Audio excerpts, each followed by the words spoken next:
Magandang araw kaibigan! Tuloy po kayo sa Felicidad's Channel. Sa mga kwento ng buhay at pag-ibig na hinalukay sa natatagong baul ni Felicidad. Pero bago po tayo magpatuloy, huwag niyo pong kalilimutan na i-like ang video, i-subscribe ang channel, at i-click ang notification bell para lagi kayong updated sa mga parating pa na upload.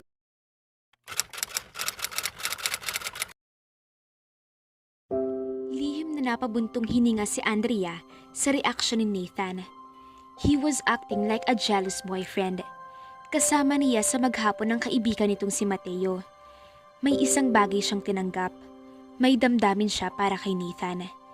Tinanggap na niya iyon sa sarili sapagkat wala siyang ibang pagpipiliang gawin. Iyon lamang ang tanging paliwanag kung bakit kahit si Mateo ang kasama niya, ay si Nathan ang laman ng isip niya. May ilang pagkakataong pang natawag niya si Mateo bilang Nathan. Natatawa na lang sa kanya si Mateo, habang siya ay hindi malaman kung paano ang gagawin pagpapaliwanag dito. She blushed every time. Sino ba naman ang hindi mahihiya sa kanyang nagawa? Baka sabihin ni Mateo ay halos hindi na siya makakilos nang wala sa kanyang isip ang kaibigan nito. Wala siyang choice kundi aminin sa kanyang sarili na nagkakagusto siya kay Nathaniel. Iyon nga lang, alam niyang magagalit na naman sa kanya ang kanyang pamilya. She did not want more anger from her father and sister. Ang biglang nakapagpabago sa itinatakbo ng isip niya ay ang sinabi sa kanya ni Mateo. So, you like my friend, huh? No! Tanggi kaagad niya. Nakita niya sa salamin na pinagmulan siya ng mukhang hanggang leeg. Medyo hawig lang kayo kaya nababanggit kong pangalan niya. That's bullshit. I don't look anything like him at all. You do. Isa siyang malaking sinungaling. Naunawaan niyang lalo lamang siyang nagiging obvious sapagkat talagang malayo sa isa't isa ang itsura ng dalawang lalaki. Maamo ang mukha ni Mateo, habang si Nathan ay mukhang lalaking lalaki. Brusko, mukhang kayang uminom ng 1 litrong gatas o lambanog sa isang inuman lang. I've been Nathan's friend for ages, honey, and trust me, I know it when a woman takes a fancy at him because that seldom ever happens when I am around. Modesty aside. Natawa siya at natawa rin ito. He was obviously joking about the last part. Ang hindi na niya itinanggi ay ang unang obserbasyon nito. Iniwasan na lamang niyang sumagot pa upang hindi na humaba pa ang usapan. It's okay to like him. He's not involved in anything serious. Noon siya natigilan at napatingin dito. Pinagloloko ba siya nito? Marahil lang nito alam na kapatid niya ang nobya ng kaibigan nito. Para tuloy nakaramdam siya ng inis dito. Ganoon ba talaga ang mga lalaki? Kapag mukhang hindi makukuha ng mga ito, ay hindi maaaring itapon, kaya ipapasa sa kaibigan. Kahit pa mayroon ding sabit ang kaibigan na iyon. Men, assholes. You don't look like you believe me. I don't. I'm sorry. Inis na siya. Ibig na niyang umalis. Bakit siya sumama rito in the first place? She was interested to know more things about Nathaniel's friend. Okay, aaminin na niya ngayon. Nang malaman niyang kaibigan ito ni Nathan, ay napukaw ang interes niya rito. Inaamin niyang para siyang nasa high school sa inaakto niya ngayon. Ang sa kanya lang ay wala namang sigurong masama kung sasama siyang mamasyal dito. Iyon lang naman ang sinabi nito.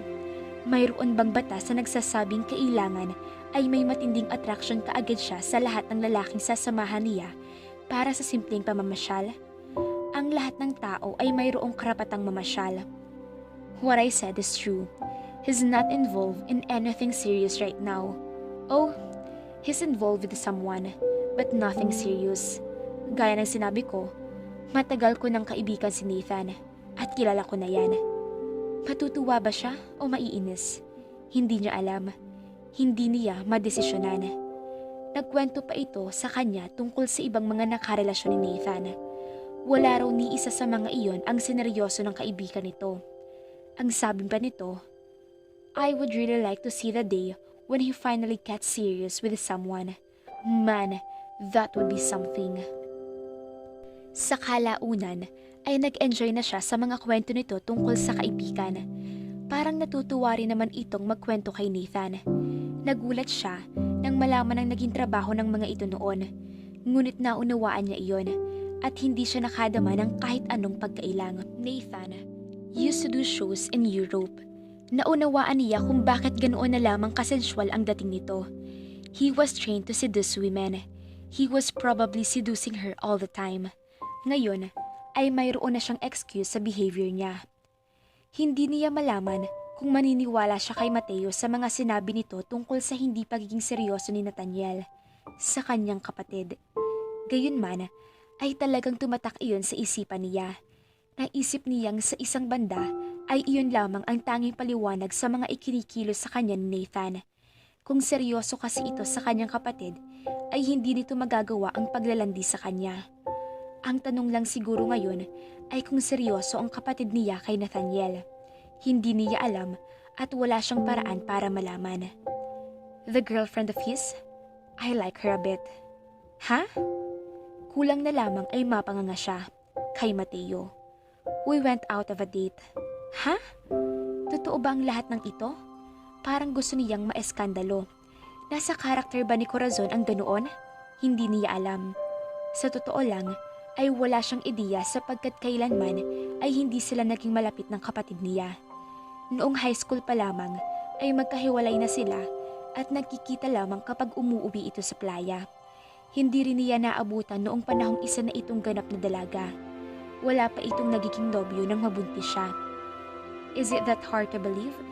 Do you think my charms are not enough to attract a lady?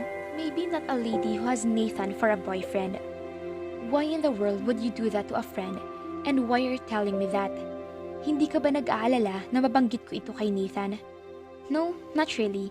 I told him I took his girlfriend out on a date. Was he okay with it? Tumango ito. Of course. I didn't tell him it was a date, but I think he knows me well enough to figure that out. Hindi ko alam kung maiinis ako sa kanya o mabibisit. Relax, it's nothing serious. Like I said, mukha ring hindi seryoso sa kanya ang girlfriend niya. She told me so. Anong sabi niya sa'yo? She told me how bored she is here and how she's trying to please her father a lot so he would send her back to Manila and that the old man likes Nathan. After that, it's not too hard to put two and two together. Wala na siyang nasabi. Hindi pa rin niya malaman kung anong iisipin niya. Tinapos nito ang pahayag sa, "My friend is probably looking for a companion, like all men do. Don't take it against him, sweetie. He's a great guy, believe me. Anyway, what else is good in the menu?" Namasyal lang kami. Bakit? Anong masama? Did you know he already has a fiancé? Hindi siya umimik. Isang revelasyon iyon na ikinainis niya. Kung hindi lamang niya naalala na hindi nagyaya ng date si Mateo, kundi nagyaya lamang ito mamasyal. Hindi tama na iniisip kaagad niya na ninilikawan nga siya porke niyaya lang siyang mamasyal. I didn't know that. At para sa akin, wala ring kaso kung ano pa siya dahil nagyaya lang naman siya sa akin na mamasyal. It was a date. Hindi. Kliyente siya ng kasa at mayroon kaming responsibilidad sa mga bisita. Pagdadahilan na lamang niya. Her heart was palpitating. Why did he look more dashing than ever? Please, don't say that. Otherwise, everyone in the country would like to book a room here. Thank you for the compliment. Humiti siya. Do I look that attractive to you? Ako ang dadayuhin ng mga turista at hindi ang tours na pwede nilang gawin sa historical sites at beaches dito sa playa? Ang ganda-ganda ko pala. Honey, you don't have any idea. Now I do. Nakikipagsabayan na siya rito. Ano bang nangyayari? Was she really supposed to do that? Bakit hindi niya pagbigyan ng sarili na tanungin ito kung ano ba talaga ang real score sa pag-itan nito at ng kapatid niya? Tutal, ay nagpuputok ang butya niya na malaman. Ang proposal mo, kailan mo balak sabihin? When I'm ready. At kailan yun? Would you like to go out with me tomorrow afternoon? Natigilan siya. Hindi iyon ang inaasahan niyang sasabihin ito, ngunit natagpuan niya ang sariling tumatango. Why not? Since she was already there. Why not? when she wanted to know some things about him. Perfect, wika nito. She couldn't agree more. Matataas at siksik ang tanim ng mais sa bukid. Malapit na ang anihan at isa iyon sa mga pangunahing produkto ng Playa Laia. Ang sabi ni Nathaniel kay Andrea ay nakita na raw nitong ilang historical sites ng playa kaya nagpasya siyang dalhin ito sa gitna ng maisan. Kilala niya ang may-ari ng maisang iyon. Isang dating tauhan iyon sa hasyenda na nanalo sa sweepstakes at nakabili ng lupang pinagyaman nito sa pamamagitan ng mais. Mayroong maliit na daanan iyon ng sasakyan, hindi one-way, hindi two-way, kundi 1.5. Hindi kakasya roon ang 2 sasakyan. At dahil isang SUV ang sasakyan ni Nathaniel, ay iyon lamang ang nagkasya roon. Maya-maya ay ihininto na nito ang sasakyan at bumaba na sila. Nakakatuwa dahil halos hindi sila magkakitaan kapag lumayo lang siya ng kaunti rito dahil sa taas ng mga mais. I don't like this. Maya-maya ay reklamo nito. Natawa siya. Why not? Well, actually, I will like if you stay close to me. Tinawanan lamang niya ito at naglakad pa sa maisan. It was quite an experience. Matagal na rin niyang gustong maranasan uli ang ganoong pamamasyal sa taniman. Lumaki siyang iyon ang tanging kasiyahan. I feel like Frodo Baggins. Natawan na naman siya ng malakas. Maya-maya ay tila nainis itong naglakad ng malayo sa kanya kaya pinangko siya nito at napatili na lamang sa pagkabigla. Ni walang nakakahawak sa kanyang kamay pero ngayon ay pangko siya ng lalaking ito. But it felt wonderful to be with a man like that again. Tao lang siya, isang babae, naghahanap ng kaunting romantikong atensyon, ng isang romantikong nasyon mula sa isang lalaki, lalo na si isang lalaking tulad ni Nathan. That feeling was thrilling. Masama ba iyon? Hindi ba tama iyon? Kung totoong sinabi sa kanya ni Mateo, marahil ay mayroon namang pag-asa ang kanyang nadarama. Hindi niya alam.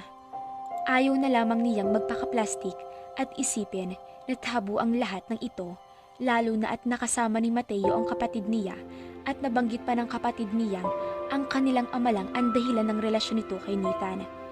If that was the case, then there would be no love lost between the two.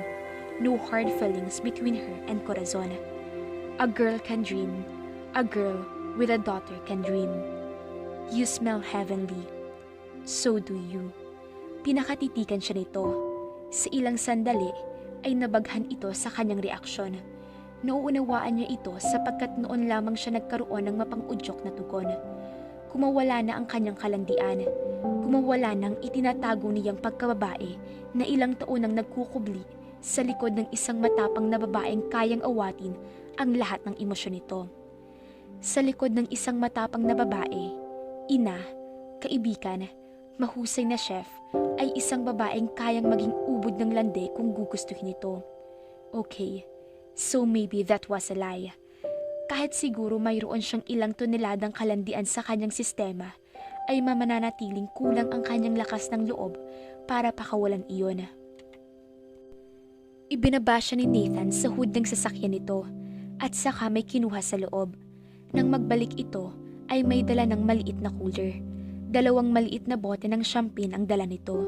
Mayroon din itong dalang maliit na bote at 2 spoon. Wine and caviar this early in the afternoon, huh? Yes. Why do people use a different kind of spoon for the caviar? They say metal can alter its delicate taste. I have a confession to make though. What? I don't enjoy caviar and I never will. Natawa siya. You're not supposed to eat the entire content of the bottle anyway. Caviar is best eaten in small quantities. This wine is perfect though. Wine, I like. What else do you like? You? Nag-init kaagad ang kanyang mga pisngi. Ang lalaking ito talaga. Ibig lang niyang malaman kung ano ang mga interes nito. Ibig niyang mabuhay ang kanilang usapan. Ngunit heto ito, nanunudyo na kaagad. Hay, kung ganyan ka ng ganyan, baka umuwi ka agad tayo. Tumawa ito. Hindi ko alam sa'yo kung bakit parati kang conscious sa akin. Sa mga sinasabi ko, totoo naman yun eh. I like you a lot. Boyfriend ka ng kapatid ko. Ng kapatid kong hindi na ako kinakausap kung hindi lang ako papaalisin dito sa playa. Hindi mo ba naiisip na baka lalo kaming magkalayo kung mayroong ganito sa pag-ita namin? My relationship with your sister isn't anything serious. Wow! I know it sounds awful, but it's a two-way thing. She doesn't like me that much either. I know you're wondering why are we still together. Exactly. I need something from her, and she needs something from me, too. What? Something I can't tell you right now, but I will. Eventually. I guess all I'm saying is that I need you to trust me. I trusted someone once before. Namayani ang katahimikan sa pag-ita nila. Tiyak niyang naunawaan na nitong ibig niyang sabihin. Kung iniisip nitong madali lang para sa kanya, ang magtiwala ay nagkakamali ito. Noon siguro, noong bata pa siya at wala pang karanasan. Ngunit dahil sa naranasan niyang hirap at sa pagpasa niya sa responsibilidad na dapat ay dalawa silang pumasa ni Manuel, ay natuto na siya ng leksyon. I'm different from him. Can't you tell? Napalunok siya. Of course, he was different from Manuel. Very, very different from Manuel. Kay tagal nitong nakatingin sa kanyang mga mata hanggang sa nag-iwas siya ng tingin. Ang sabi mo noong minsan sa akin, mayroon kang business proposition. That. Yes, that. Sabihin mo na sa akin. I don't think you'll say yes. Ano ba yun? You won't say yes. Paano mo masisiguro kung duwag ka at hindi mo masabi? The lady is challenging me. Well, it's your land. It's Casa Alejandra. I would like to make an offer for it. You're right. I would never say yes. Natutup niya ang kanyang ulo. They ask you to do this. Huwag mong itanggi, Nathan. Sina Papa ang nagsabi sa'yong gawin ng ganito, ang mang-alok sa akin ng halaga para ipagbili ko ang kasa. Do you think I'm that stupid to believe you? I want to go back home. Nag-init ka agad ang ulo niya. Hey! Anito, pinigilan siya sa paglayo. Don't think I can be controlled by your father and your sister. Yes, they've asked me to convince you to leave, but it has nothing to do with the land. I have a project to build, and I need it. I have acquired the land that surrounds it. Natigilan siya. I'm sorry. It's okay. I won't sell it. Never. I've already cast that. Ngumiti ito. And you're smiling because I just realized that I'm okay with that.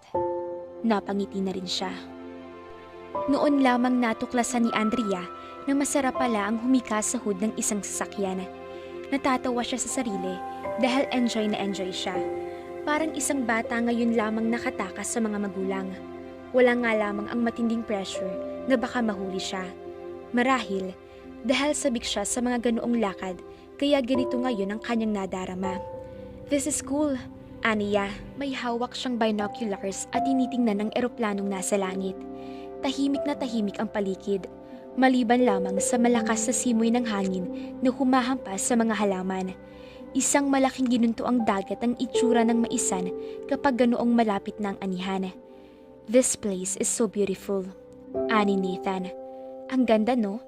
Kapag ganitong malapit ng anihin ng mais, ang ganda-gandang tingnan niyan. Kapag mura pa, kulay green tong lahat.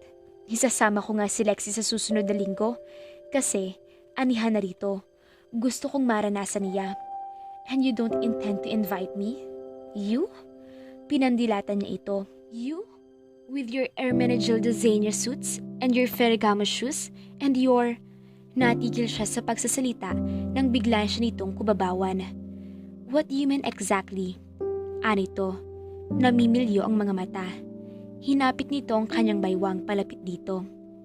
That I can't be a farmer for a day?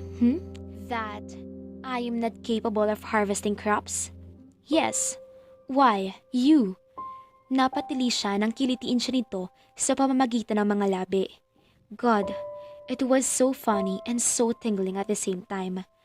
How can something make her laugh that hard and make her feel uneasy at the same time? Habang tumatawa siya, ay nananayo ang mga balahibo niya sa katawan. Wala siyang magawa upang iiwas iyon sa paningin ng lalaking binubuhay ang kanyang dugo. He cupped her face after a while. Do you have any idea how beautiful you are? I know. Nagkatawanan uli sila. Komportable na siya, kaya nakakapagbiro na siya rito. He continued cupping her face, making her insides melt. Maya-maya ay bumaba ang mukha nito sa kanya at naglapat ang kanilang mga labi. It was better than their first kiss. Sa pagkakataong iyon ay hindi na niya pinigilan ng sarili. Pinagbigyan niya ang bulong ng kanyang damdamin. Was it so wrong? She did not think so. Hindi na siya isang musmos para pag-isipan ng maigi ang isang halik. It was just a kiss. What was the big deal?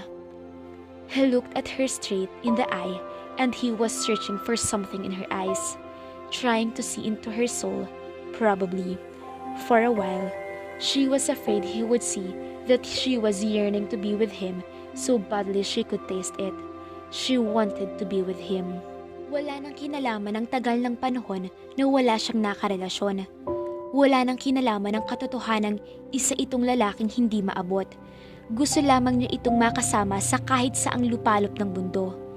Kahit kailan. Ganoon lamang kasimple. Kahit sa ibabaw lang ng hood ng sasakyan nito ay walang kaso sa kanya. Noon, nag-ring ang kanyang cellphone. Si Nanang Eden ang tumatawag. Nasa casa na raw si Melba. Napaaga ng balik nito mula sa pagbisita sa mga kaanak ng asawa nito.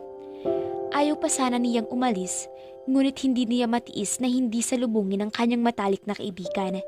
Sana lang ay nagpasabi ito ng sa ganon ay nakapaghanda siya at naiset sa ibang araw ang lakad nila ni Nathan. Kulang na kulang kasi ang oras. Gusto pa niyang manatili roon. Ngayon lamang niya natuklasan na ang tagal pala niyang hinihintay ang ganitong pagkakataon. Bakit ka nagmamadali? Bumalik na daw si Melba ngayon at nasa casa siya. So, I don't get it. Pinamaywangan niya ito. Ginoo, ang isang matalik na kaibigan ay sinasalubong ng ngiti at pagkasabik sa kwento. Anong gusto mo? Huwag na ako mag-effort man lang sa kanya. Sobra ka. You can see her anytime. What we have here is pretty special. Bigla na naman siyang natawa sapagkat alam niyang nanunudyo ito. Half-truth ang sinabi nito sapagkat nahalata rin niyang hindi ito nasihan sa nangyayari. Si Melba naman kasi, maano bang nagpadala muna sa kanya ng text message? Wait, I think I lost my key. Huh? My key, it's missing. It must have slipped out while we were walking. Nagpapatawa ka. Aniyang kinapkapan kaagad ito. Pero bigla siyang napalayo sa sinabi nito. Kapkap ka ng kapkap, baka kung ano ang makapa mo. Sira ka talaga. Ngingisi-ngisi ito, ngunit natiyak niyang hindi ito nagbibiro, sapagkat wala nga sa bulsa nito ang susi. Ang hirap ng gagawin nila. Maghanap ba naman sila ng susi sa gitna ng taniman ng mais? No choice. Hindi nagtagal ay gumapang na siya. Tawa siya ng tawa, sapagkat ganoon din ang ginagawa ni Nathan. Heto na! Maya-maya ay bulalas niya nang makita na niya ang susi. Great! Thanks! Pagkaabot niya niyon, dito ay sukat ibinato niyon iyon sa malayo at napangangan na lamang siya sa pagkakilas habang ito ay ngingisi-ngisi. I'm sorry. You have to tell Melba to come back tomorrow instead. Salbahe! Natatawang wika niya. Kahit yata anong isuot ng lalaking yan, babagay. Napangiti si Andrea sa tinura ni Melba. Kasama niya ito, si Lexi at si Nathan. Nakikitulong silang lahat sa pag-aani ng mais. Masiyang-masaya si Melba, wala na raw ito nga hanapin pa. Masaya siya para sa kaibigan niya.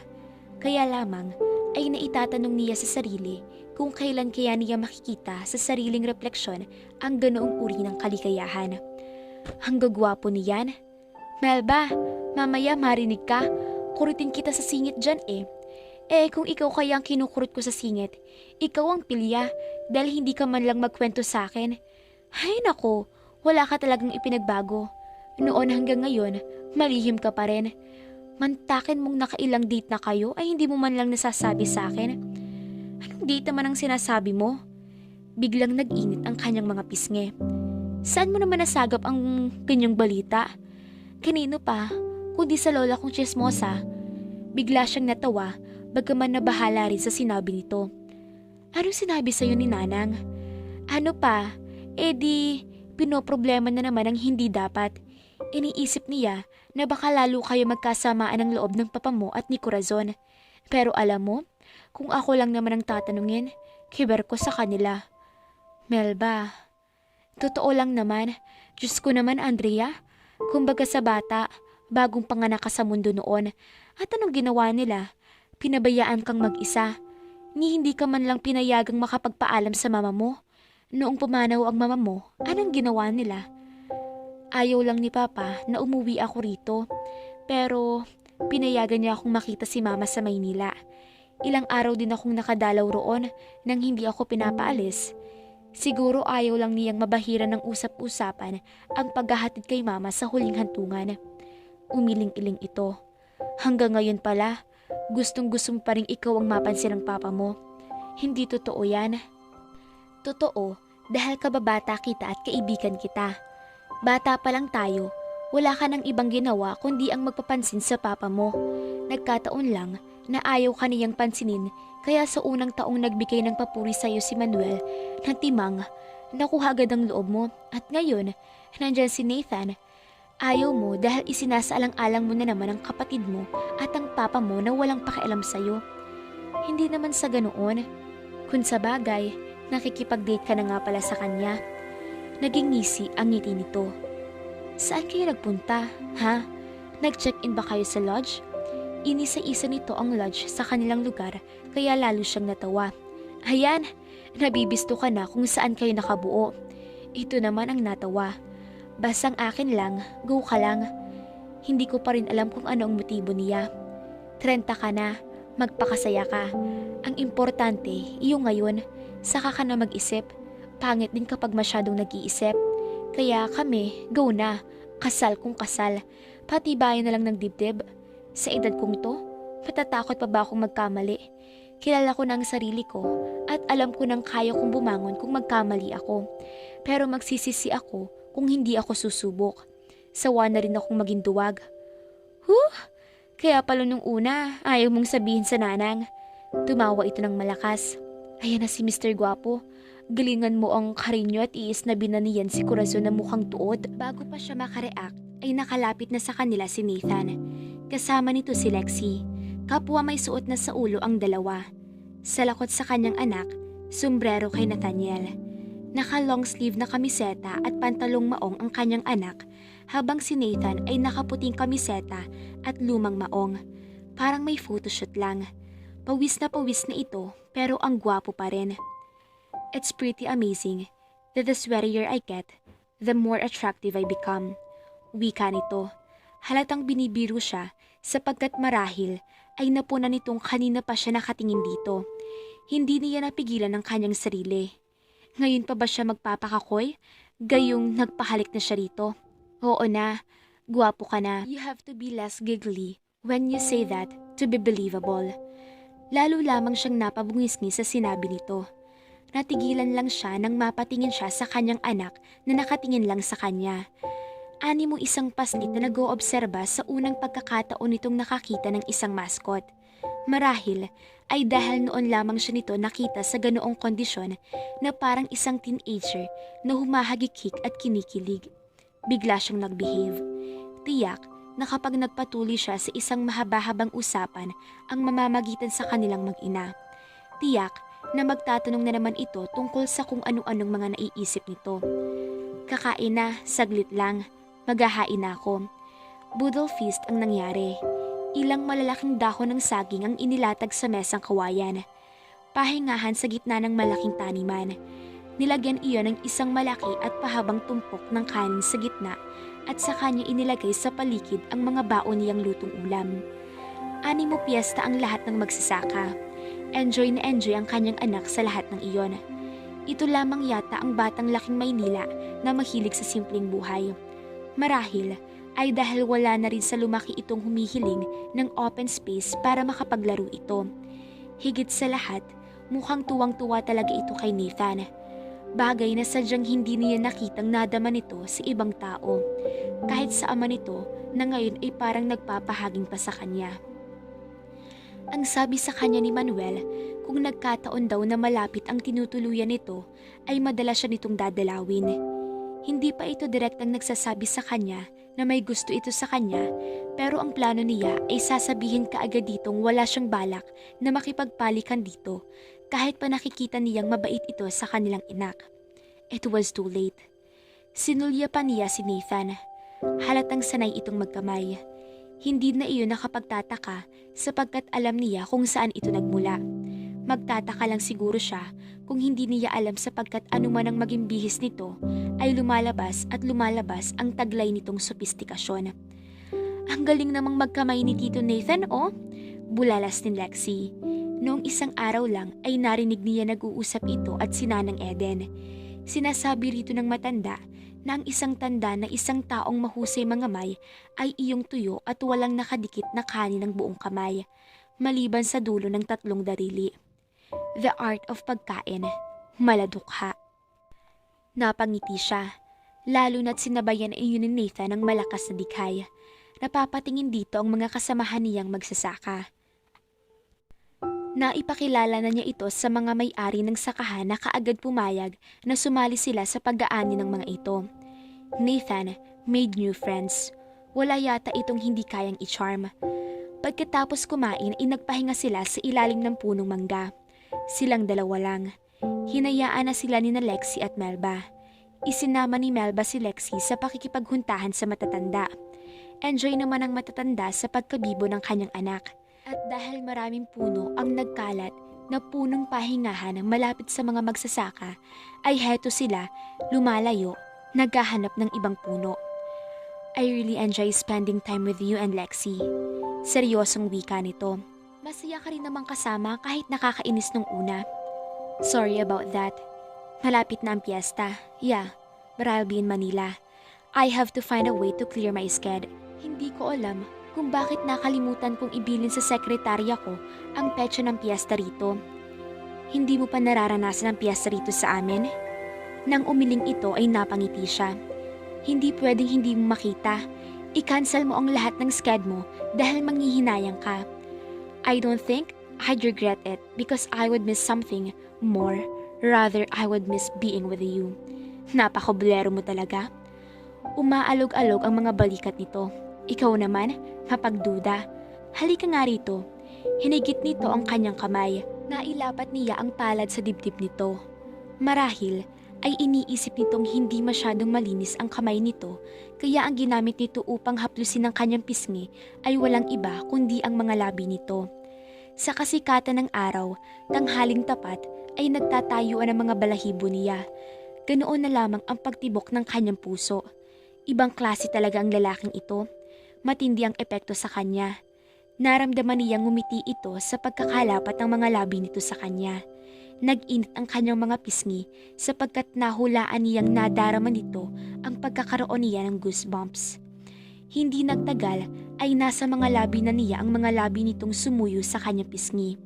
Walang kaso iyon sa kanya dahil wala namang nakakita.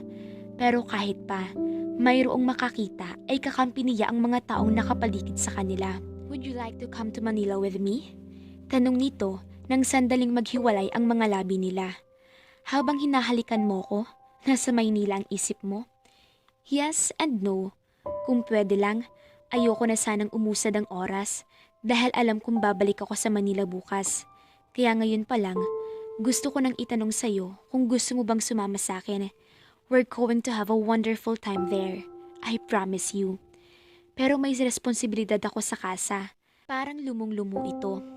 I know, but it will just be for 3 days. Natawa na siya. 3 araw? Isang araw nga ay nagrereklamo na si Nanang Eden sapagkat ang nakuha raw niyang cook ay hindi makuhang gawin ang mga espesyalidad niya. Under training pa rin ang cook niya. Isa pa, hindi niya alam kung paano magpapaliwanag ang gagawin niya kay Nanang Eden at maging sa kanyang anak, ang pag-alis niya kasama si Nathan. Oo, at wala siyang obligasyong magpaliwanag kay Nanang, pero sa tingin niya ay mayroon itong karapatang malaman sapagkat dito niya iniiwan ang kasa kapag umaalis siya. Ang kanyang anak naman ay magtatanong sa kanya. Ayaw niyang magkaroon kaagad ito ng mali siya. Ayaw niyang malagay sa isip nito na ang mama nito ay sumasama ng ilang araw sa isang lalaki. May manipis na linyang tinatawid ang pagiging masaya at ang pagiging responsable. Alam mong hindi ako pwede. I would really have to do something about my schedule. Ngumiti siya rito at hinraplos ang pisngi nito. Iyon ang paraan niya ng pagsasabi rito na appreciate niya ang ipinapakita nitong lambing sa kanya. Kilig na kilig ang puso niya at masayang masaya siya. Ang bilis naman ng pangyayari kapag dalawang pusong nagkakaunawaan ang nag-uusap. Hanggang kailan kaya ang kaligayahan ni Nathan at Andrea na sa malaon ay malalaman na ng mga taong iniiwasan nila? Hays, ano ba? Kailan pa liligayang ating dalaga na si Andrea? Marami pa pong kaganapan na tiyak na magbibigay sa inyo ng kaba at ligaya. Kaya wag na wag kayong bibitaw. Abangan!